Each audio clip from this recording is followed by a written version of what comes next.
Hi, Sahadev മാഷാണേ. Geometrical പാറ്റേൺസിൻ്റെ പുതിയ എപ്പിസോഡിലേക്ക് എല്ലാവർക്കും സ്വാഗതം. ഇത്തവണയും ഒരു 3D എഫക്റ്റുള്ള ഒരു ചിത്രമാണ്. A4 പേപ്പറിൽ തന്നെ ചെയ്തെടുക്കാൻ പറ്റുന്ന ഒരു ചിത്രം. അപ്പോൾ കൃത്യമായ അളവ് പറഞ്ഞുകൊണ്ട് തന്നെയാണ് ചെയ്യുന്നത്. ഈ ചിത്രം നിങ്ങൾക്ക് ചാർട്ട് പേപ്പറിൽ വലുതാക്കി ചെയ്യാം. ഇപ്പോഴുള്ള ആ അളവ് ഒരു യൂണിറ്റ് 1.5 സെൻറ്റിമീറ്ററാണ് A4 പേപ്പറിൽ. ആ 1.5 നേരെ ഇരട്ടിയാക്കുക 3 സെൻറ്റിമീറ്റർ, പിന്നെ 3ൻ്റെ ഗുണിതങ്ങൾ.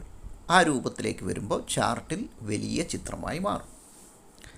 അപ്പോൾ A4 പേപ്പറിൻ്റെ മധ്യഭാഗത്ത്, അതായത് 10.5 സെൻറ്റിമീറ്ററിൽ ഒരു മധ്യബിന്ദു ഇട്ടതിന് ശേഷം അതേ റേഡിയസ് 10.5 സെൻറ്റിമീറ്റർ റേഡിയസ് തന്നെ സർക്കിൾ വരയ്ക്കുകയാണ്. അപ്പോൾ സർക്കിള് രണ്ടറ്റവും ഏതാണ്ട് പുറത്ത് വരുന്ന രൂപത്തിലായിരിക്കും ഉണ്ടാകുക.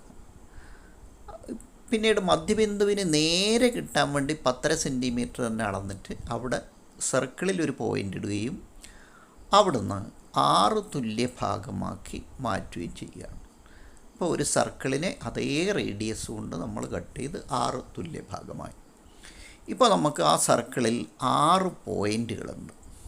തുല്യ അകലത്തിൽ 6 പോയിൻ്റുകളും മധ്യബിന്ദുവും. യെസ്, ഇനി ഈ സ്കെയില് ആ സർക്കിളിൻ്റെ ഡയമീറ്ററായി വെക്കുന്ന രൂപത്തിൽ അങ്ങനെ വെച്ചാൽ മധ്യബിന്ദുവിൽ 10.5 ഉണ്ടാകുക. പിന്നീട് ഓരോ 1.5 സെൻറ്റിമീറ്ററിൻ്റെ ഗുണിതങ്ങളിലും പോയിൻ്റ് ഇട്ടുകൊണ്ട് പോവുകയാണ്. യെസ്, അളവ് കൃത്യമായി ഇവിടെ പറഞ്ഞിട്ടുണ്ട്. 1.5, 3, 4.5, 6, 7.5, 9, 10.5 മധ്യബിന്ദു അവിടെ ഉണ്ട്. പിന്നെ 12, 13.5, 15, 16.5, 18, 19.5. അപ്പോൾ 3 തവണ ചെയ്യുമ്പോഴേക്ക് അത് 6 ഭാഗത്തും കൃത്യമായിട്ട് 1.5 സെൻറ്റിമീറ്റർ അകലത്തിൽ വരും. യെസ്, ഇനി അതിൻ്റെ സൈഡാണ്. ഇതാ നമ്മൾ കട്ട് ചെയ്ത സൈഡിൽ അടുത്തടുത്ത പോയിൻ്റുകൾ വെച്ച് നോക്കിയാൽ അത് 10.5 സെൻറ്റിമീറ്റർ ആയിരിക്കും. യെസ്, അപ്പോൾ അവിടെയും നമ്മൾ 1.5, 3, 4.5, 6, 7.5, 9 അത്രയേ കൊണ്ടു. താഴേക്കുള്ളത് വേണ്ട. ഇരട്ടി വരുമ്പോഴാണ് 10.5 മുതൽ അങ്ങോട്ട് വരുന്നത്.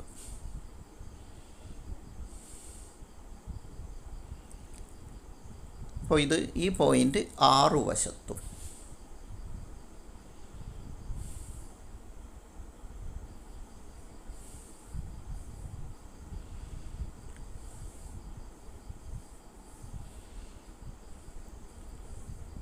അപ്പോൾ സർക്കിള് വരച്ചതും കട്ട് ചെയ്തതൊക്കെ പെൻസിൽ കൊണ്ടാണ്. കാരണം സർക്കിള് ആവശ്യമില്ല. പിന്നീടുള്ള പോയിൻ്റുകളൊക്കെ ബ്ലാക്ക് CD മാർക്കർ കൊണ്ട് കൃത്യമായിട്ട് ചെയ്യുകയാണ്. ഇപ്പോൾ 6 സൈഡിലും 1.5 സെൻറ്റിമീറ്റർ അകലത്തിൽ ചെയ്ത് അതുപോലെ നമ്മൾ ഡയമീറ്ററിൻ്റെ രൂപത്തിലും. ഇനി ആ പോയിൻ്റുകൾ ചേർത്ത് ഹെക്സഗൺ, പല വലുപ്പത്തിലുമുള്ള ഹെക്സഗൺ വരക്കേണ്ടതുണ്ട്.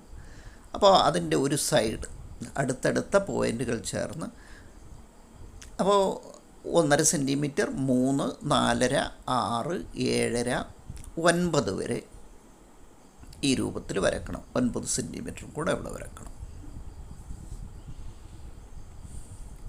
ഇതേ രൂപത്തിലാണ് 6 വശത്തും. ഇതാ നമ്മൾ തുടങ്ങിയ പോലെ തന്നെ ആദ്യം ആ 2 പോയിൻ്റുകൾ ചേർത്ത് വെച്ചുകൊണ്ട് 1.5 സെൻറ്റിമീറ്റർ, അടുത്ത 2 പോയിൻ്റുകൾ യോജിപ്പിക്കുമ്പോൾ 3, വീണ്ടും അടുത്ത പോയിൻ്റ് ചേർക്കുമ്പോൾ 4.5 centimetre, 6 centimetre, 7.5 centimetre, last 9 centimetre.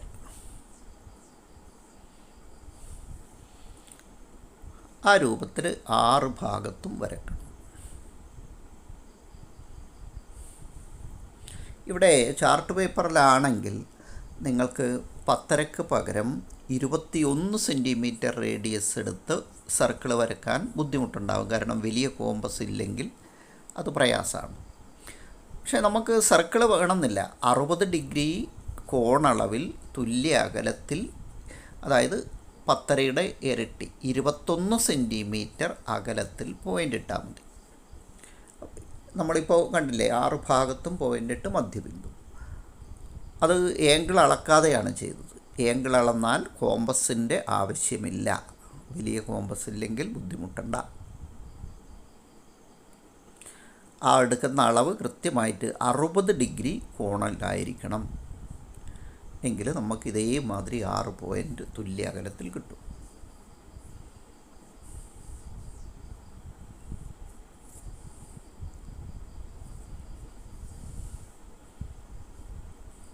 അപ്പോൾ നമ്മൾ മാർക്ക് ചെയ്യുന്ന പോയിൻ്റ് വളരെ കൃത്യമായിരിക്കണം.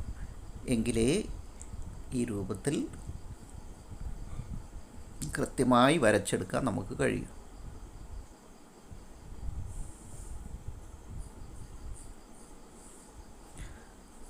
ഇപ്പോൾ നമ്മൾ 9 സെൻറ്റിമീറ്റർ വരെയാണ് വരച്ചത്. ശരിക്ക് 10.5 സെൻറ്റിമീറ്ററിൻ്റെ ഒരു വരയും കൂടെ അവിടെ ബാക്കിയുണ്ട്. പക്ഷേ അവിടെ പ്രശ്നം എന്താണെന്ന് വെച്ചാൽ അവിടെയാണ് നമ്മൾ പോയിൻ്റ് ഇട്ടത്. അപ്പോൾ ആ പോയിൻ്റ് കാണുന്ന രൂപത്തിൽ വേണം ആ ഔട്ടറിലുള്ള വര വരക്കാൻ.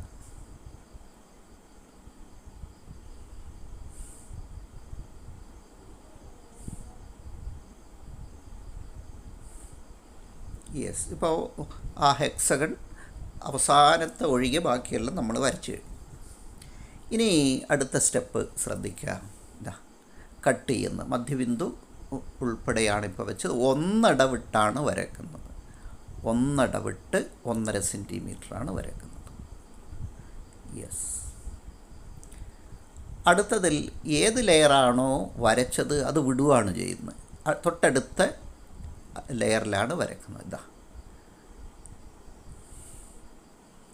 തുടർച്ചയായി ഒരേ ഭാഗത്തല്ല വരക്കുന്നത്. ഒന്നിടവിട്ട് നീങ്ങി വരും. മൂന്നാമത് വരയ്ക്കുമ്പോൾ ആദ്യം വരച്ച് അതേ രൂപത്തിലാണ് വരക്കുക. അപ്പോൾ ഏറ്റവും അറ്റത്ത് പിന്നെ ഒന്നിടവിട്ട്.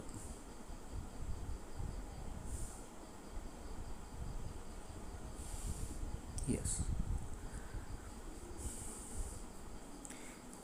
ഇനി അടുത്തത്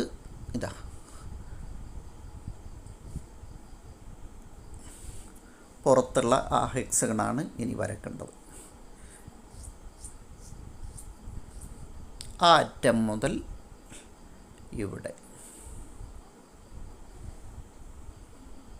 യെസ്. ഇപ്പോൾ 10.5 സെൻറ്റിമീറ്റർ ലെങ്ത്തിലാണ് വരച്ചത്.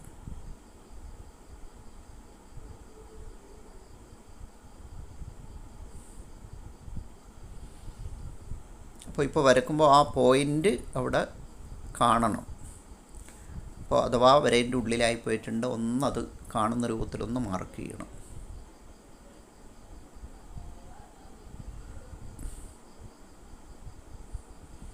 യെസ്. ഇനി അടുത്ത ലൈൻ ഒന്നിടവിട്ട് 2 തരത്തിലാണ് വരിക. ഇവിടെ അത് നീട്ടി താഴേക്ക് വരയ്ക്കുകയാണ്. അവിടെ നിന്ന് തന്നെ തിരിച്ചും പോവും.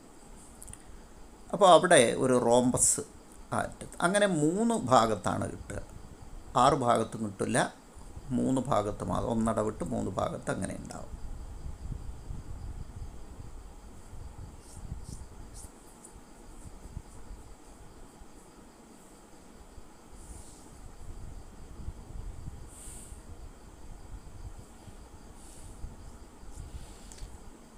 പിന്നീട് അതിന് പാരലലായിട്ടുള്ള വരയാണ് വരയ്ക്കുന്നത്. സമാന്തരമായിട്ടുള്ള ആ വശത്തിന് സമാന്തരമായിട്ടുള്ള വരകൾ.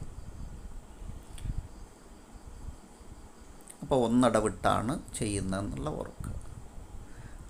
അതേ ലെയർ തന്നെയാണ് വീണ്ടും വരുന്നത്. പാരലൽ ലൈൻസ് തന്നെയാണ് ചെയ്യുന്നത്.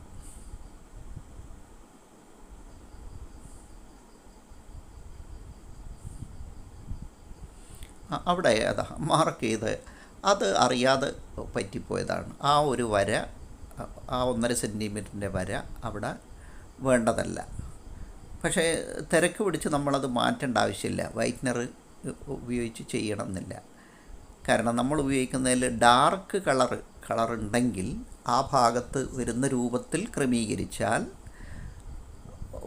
ഒരു കുഴപ്പമില്ലല്ലോ.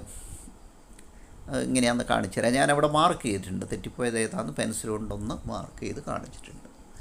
ആ വര അവിടെ വേണ്ടതല്ല, അതായത് ട്രയാങ്കിൾ ആയിട്ടുണ്ടാവില്ല.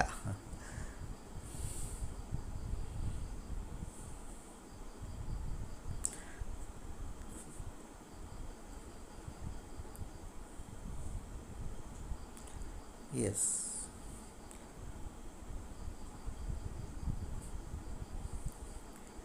ഇപ്പോൾ ഒന്നട വിട്ട് ശ്രദ്ധിച്ച് തെറ്റിപ്പോവാതെ ചെയ്യുക. കാരണം ഒന്നട വിട്ട് ആ വര തിരിച്ചാണ് വരിക. ഒരു 3D എഫക്റ്റ് കിട്ടണമെങ്കിൽ ഉള്ളിലേക്കും പുറത്തേക്കും വരുന്ന രൂപത്തിലുള്ളൊരു കാഴ്ച ഉണ്ടാകണമെങ്കിൽ അങ്ങനെ വേണം.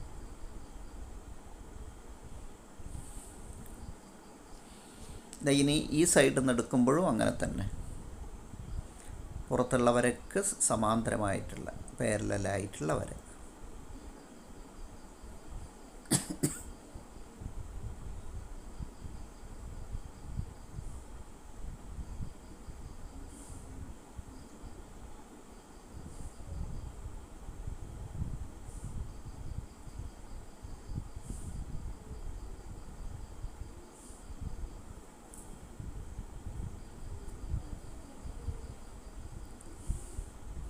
ഇവിടെയും ആ രൂപത്തിൽ തന്നെ.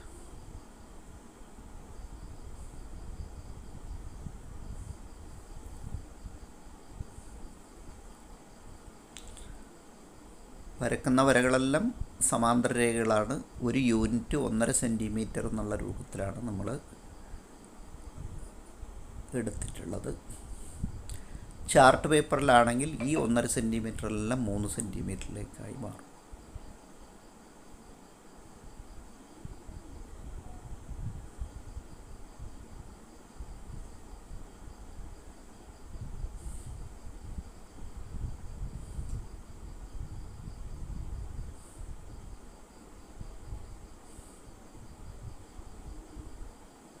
യെസ്, ഇനി ഈ സൈഡിലും കൂടെ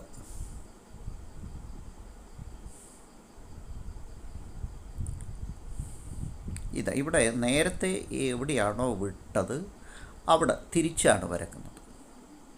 അപ്പോഴും പാരലൽ ലൈൻ തന്നെയാണ്. ഏതൊക്കെ ലെയറാണ് വിട്ടത് ആ ലെയറിലാണ് തിരിച്ച് വരക്കുന്നത്.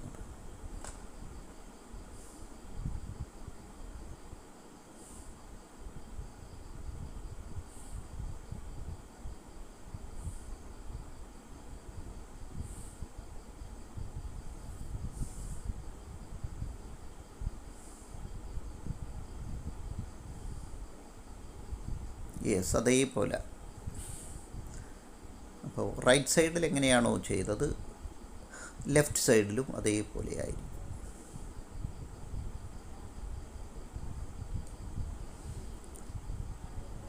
എല്ലാം റോംബസ് ആയിരിക്കും, സമഭുജ സാമാന്തരികങ്ങൾ തന്നെയായിരിക്കും. അതിനിടയ്ക്ക് നമുക്ക് ഒരു വര തെറ്റിപ്പോയാൽ അവിടെ മാത്രമേ ട്രയാങ്കിൾ ആയിട്ടുള്ളൂ. അത് കളർ ചെയ്യുന്നേരം അഡ്ജസ്റ്റ് ചെയ്യുക.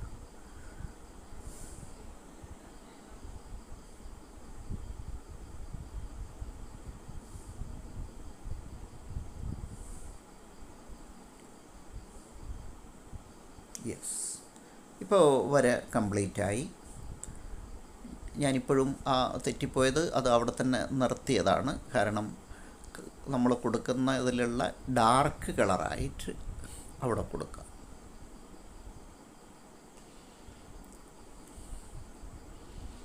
യെസ്, കുറച്ചുകൂടെ കട്ടിയിൽ നമ്മൾ ബോൾഡായിട്ടുള്ള പെർമനൻ്റ് മാർക്കർ കൊണ്ട് വരച്ചാൽ ഇതാ ഇങ്ങനെയാണ് കിട്ടുക. യെസ്, ഇനി കളർ കൊടുത്ത് അതാ വയലറ്റ് കളർ, അതാ രണ്ടാമത്തെ ലെയർ വന്നപ്പോൾ നമ്മൾ ആ നേരത്തെ തെറ്റിപ്പോയ ആ കളത്തിലും കൂടെ വന്നു കഴിഞ്ഞു. അപ്പോൾ ഇനി അത് പ്രശ്നമല്ല. അപ്പോൾ ശ്രദ്ധിക്കേണ്ടത് എന്താ വെച്ചാൽ നമ്മൾ എടുക്കുന്ന കൂട്ടത്തിൽ ഡാർക്ക് കളർ ഉണ്ടെങ്കിൽ, അങ്ങനെ എവിടെയെങ്കിലും പിശക് വന്നിട്ടുണ്ടെങ്കിൽ, ഒന്നിലധികം വന്നാൽ നമുക്ക് ബാലൻസ് ചെയ്യാനാവില്ല കേട്ടോ. യെസ്, അപ്പോൾ ഒരു ഡാർക്ക്, പിന്നീട് ഒരു ലൈറ്റ് കളർ, അപ്പോൾ വയലറ്റ് കളറ്, പിന്നെ ലൈറ്റ് ബ്ലൂ. മൂന്നാമത്തെ ലെയറിൽ യെല്ലോ ആണ്. അതേ രൂപത്തിൽ എവിടെയൊക്കെയാണ് വന്നതെന്ന് നോക്കിയിട്ട് അവിടെ തന്നെയാണ് വരുന്നത്. ബ്രഷ് പെന്നാണ് ഉപയോഗിച്ചത് കേട്ടോ. ഡോംസിൻ്റെ ബ്രഷ് പെന്നാണ് കളറിങ്ങിന് വേണ്ടി ഉപയോഗിച്ചത്. യെസ്. ഇനി ഒന്നും കൂടെ എവിടെയൊക്കെയാണ് ആ വയലറ്റിൻ്റെ ഓപ്പോസിറ്റ് സൈഡിൽ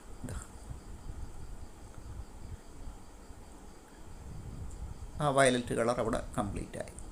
ഇനി ലൈറ്റ് ബ്ലൂ അതിൻ്റെ ഓപ്പോസിറ്റ് സൈഡിലേക്കാണ് പോകുന്നത്.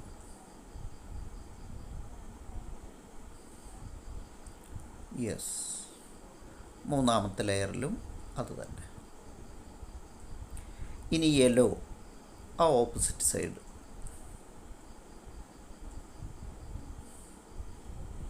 അപ്പോൾ ഇത് ഒറ്റസംഖ്യകളുടെ ശ്രേണിയും കൂടിയാണ് കേട്ടോ. യെല്ലോ നമ്മൾ നോക്ക് 1, 3, 5, 7, 9, 11 എന്നുള്ള രൂപത്തിൽ അങ്ങനെ വളർന്നു വരുന്നതായിട്ട് കാണാം, തിരിച്ചും മറിച്ചും. അത് ഓരോന്നും 1, 3, 5, 7, 9, 11 ആ രൂപത്തിൽ. അപ്പോൾ ഇത് കളറ് വേറെയും പലതരത്തിലും എടുക്കാം. 3 വ്യത്യസ്ത കളറ് കൊടുത്തു കഴിഞ്ഞാൽ ഇത് ഈ രൂപത്തിലാണ് കിട്ടുക. അപ്പോൾ നല്ലൊരു 3D എഫക്റ്റുള്ള ചിത്രമാണ്. അപ്പോൾ നേരത്തെ ചെയ്ത പോലെയുള്ള ഏതാണ്ട് ആ രൂപത്തിൽ വരുന്ന ഗ്രാഫൊക്കെ അതിന് സമാനമായിട്ടുള്ള നേരിയ വ്യത്യാസത്തിൽ എങ്ങനെയാണ് ചിത്രം വേറെ കിട്ടുന്നതെന്ന് നിങ്ങളെന്ന് കാണിച്ചു തരും കൂടെയാണ് ഇതിൻ്റെ ഉദ്ദേശം. അപ്പോൾ ഈ വെക്കേഷൻ കാലത്ത് തീർച്ചയായും നിങ്ങൾക്ക് നിങ്ങളുടെ ആൽബത്തിലേക്ക് ഒരു ചിത്രവും കൂടെ സമ്മാനിക്കുകയാണ്. അപ്പോൾ നിങ്ങൾ വരച്ചെടുത്ത ചിത്രങ്ങളെല്ലാം നന്നായിട്ട് ആൽബത്തിൽ തന്നെ സൂക്ഷിക്കുന്നുണ്ട്. മറ്റുള്ളവർക്ക് കാണാനുള്ള സൗകര്യത്തിന് വേണ്ടി അങ്ങനെ ചെയ്യുമെന്ന് തന്നെയാണ് വിചാരിക്കുന്നത്. അപ്പോൾ ഇപ്പം ക്ലാസ്സൊന്നും ഇല്ലാത്തതുകൊണ്ട് തന്നെ കൂടുതൽ കുട്ടികൾ ചിത്രം വരച്ച് അത് അയച്ചു തരുന്നുണ്ട്.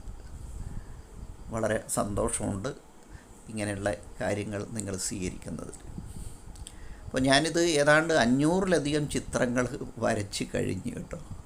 അപ്പോൾ നിങ്ങൾ ഏതൊക്കെയാണ് വരയ്ക്കാൻ വിട്ടുപോയെന്ന് നോക്കിയിട്ട് കണ്ടുപിടിക്കുക. ഓക്കെ, നമുക്ക് അടുത്ത വീഡിയോയിൽ വീണ്ടും കാണാം.